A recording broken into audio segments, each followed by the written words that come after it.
Welcome to our exploration of Brazil, a land of vibrant culture, stunning landscapes, and surprisingly peculiar laws. From the Amazon rainforest to the bustling streets of Rio de Janeiro, this nation pulsates with a unique energy, reflected in its legislation. In this expedition, we'll journey through 5 fascinating laws that offer a glimpse into Brazilian society, its values, and its approach to the world. These regulations, often unexpected and seemingly bizarre, reveal a deeper story about Brazil's cultural heritage, social challenges, and the delicate balance between tradition and modernity. So, join me as we delve into the intriguing world of Brazil's legal landscape, uncovering the stories behind the rules and discovering how these laws shape the lives of everyday Brazilians. Our first encounter brings us face to face with a mischievous spirit, the Saci Pererê. Every year on October 31st, while the world dons costumes for Halloween, Brazil celebrates Dia do Saci, a day dedicated to this one-legged trickster from Brazilian folklore. Imagine a whirlwind of red, a mischievous glint in his eye, and a pipe perpetually clenched between his teeth. This, my friends, is the Saci Pererê, a mischievous spirit inhabiting forests and rural areas, known for his love of pranks and his ability to control the wind. He is a guardian of nature, a symbol of Brazilian folklore, and a beloved character in children's stories. But the Dia do Saci is more than just a celebration of a mythical being. It's a conscious effort to preserve Brazil's rich cultural heritage and resist the overwhelming tide of globalization. You see, in a world increasingly dominated by globalized celebrations, Brazil has chosen to hold on to its own traditions, its own stories, its own legends. This law, established in 2003, is a testament to that commitment, a bold statement that says, "We are Brazilians and we will celebrate our own." The Dia do Saci is a vibrant expression of Brazilian identity, a reminder of the country's deep-rooted connection to its folklore. It's a day filled with storytelling, traditional music, and playful mischief. A day when the spirit of the Saci Pererê comes alive in the hearts of the Brazilian people. So, as you wander through the streets of Brazil on October 31st, don't be surprised if you feel a sudden gust of wind or hear the faint sound of laughter echoing in the air. It might just be the Saci Pererê, reminding you of the magic that resides in embracing one's own cultural heritage. Our next stop takes us to the quaint town of Biritiba-Mirim, nestled in the southeastern region of Brazil. This seemingly ordinary town made headlines in 2005 with a rather extraordinary proposition, a law prohibiting its residents from dying.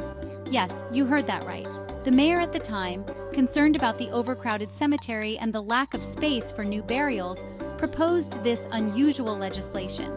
While intended to be a satirical jab at the town's predicament, the law garnered international attention, highlighting the very real issue of limited burial space.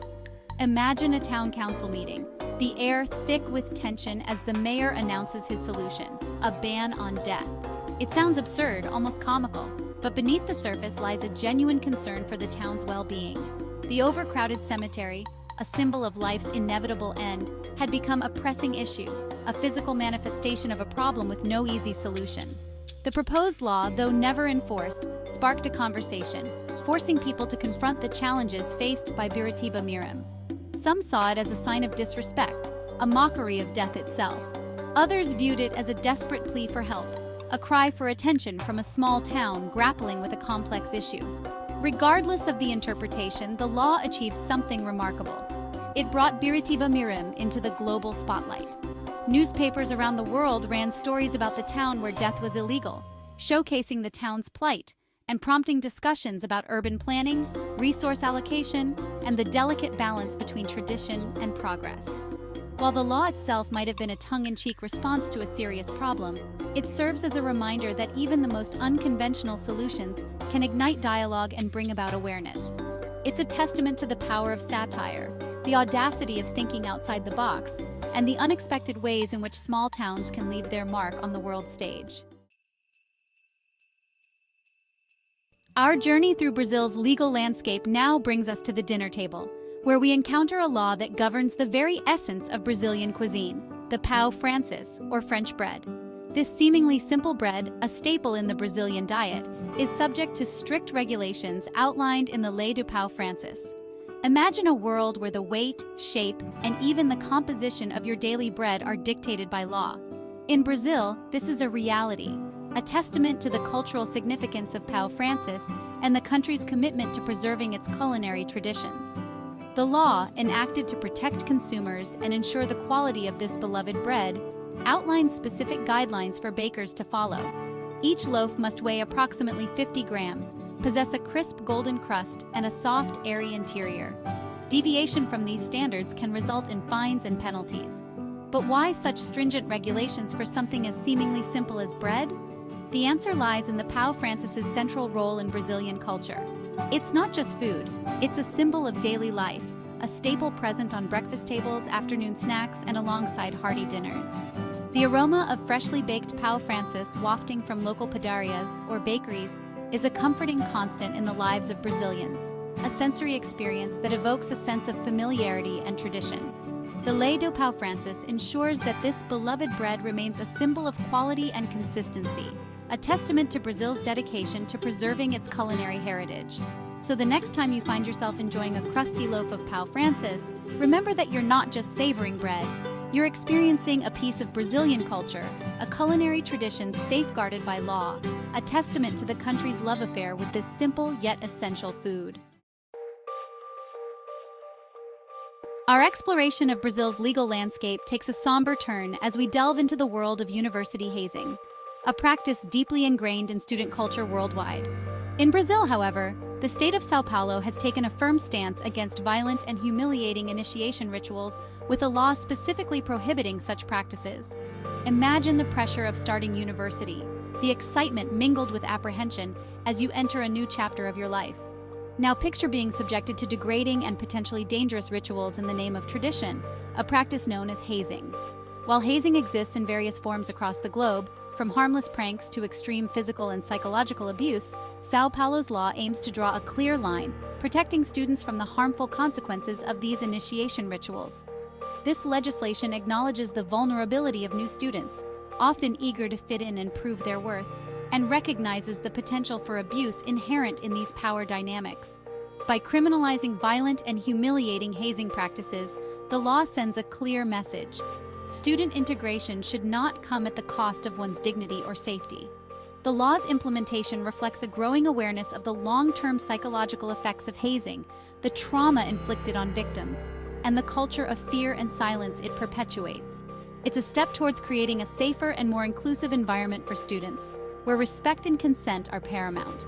São Paulo's stance against violent hazing is a testament to the country's evolving social landscape, a recognition of the need to protect its youth and foster a culture of empathy and respect within its educational institutions. It's a reminder that traditions, while important, should never come at the expense of individual well-being or human dignity. Our final destination on this journey through Brazil's legal system brings us to a law that touches upon a sensitive yet crucial aspect of society, the protection of minors. Brazilian law takes a firm stance against child marriage, strictly prohibiting the marriage of anyone under the age of 16, regardless of parental or judicial consent. Imagine a world where children are stripped of their innocence, forced into marriages they're not emotionally or physically prepared for. This is the harsh reality for millions of children worldwide, subjected to child marriage, a practice often rooted in poverty, gender inequality, and harmful cultural norms. Brazil, however, has drawn a line in the sand, a legal barrier erected to safeguard the rights and well-being of its youngest citizens. The law's unwavering stance reflects a commitment to protecting children from exploitation, recognizing their inherent vulnerability and the importance of allowing them to develop into adulthood free from the burdens and pressures of marriage. This legislation stands in stark contrast to laws in many other parts of the world, where parental consent or judicial approval can override a child's best interests. Brazil's zero-tolerance policy sends a powerful message. Childhood is a time for education, exploration, and growth, not marital responsibilities. The law's impact extends beyond the legal realm, influencing social norms and challenging traditional practices that perpetuate child marriage. It sparks conversations about gender equality, reproductive rights, and the importance of education in empowering girls and providing them with opportunities beyond early marriage. Brazil's unwavering stance against child marriage is a testament to its commitment to protecting its most vulnerable citizens. ensuring that every child has the opportunity to reach their full potential.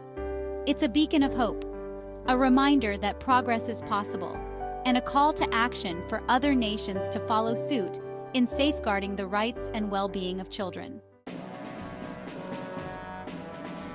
As we conclude our expedition through Brazil's captivating legal landscape, we're left with a deeper understanding of this complex and vibrant nation. These laws, often perceived as peculiar or unusual, offer a glimpse into the heart of Brazilian society, reflecting its values, its challenges, and its unwavering commitment to preserving its unique identity. From celebrating mythical creatures to safeguarding the rights of its citizens, Brazil's legal system is a tapestry woven from tradition, social consciousness, and a touch of Brazilian flair. These laws, rather than mere regulations, are stories etched in legislation, reminding us that behind every rule lies a narrative waiting to be unraveled. So, as you reflect on the curious cases of Brazil's bizarre laws, remember that they represent far more than meets the eye. They embody the spirit of Brazil, a nation that embraces its complexities, confronts its challenges head-on, and never shies away from a touch of the extraordinary.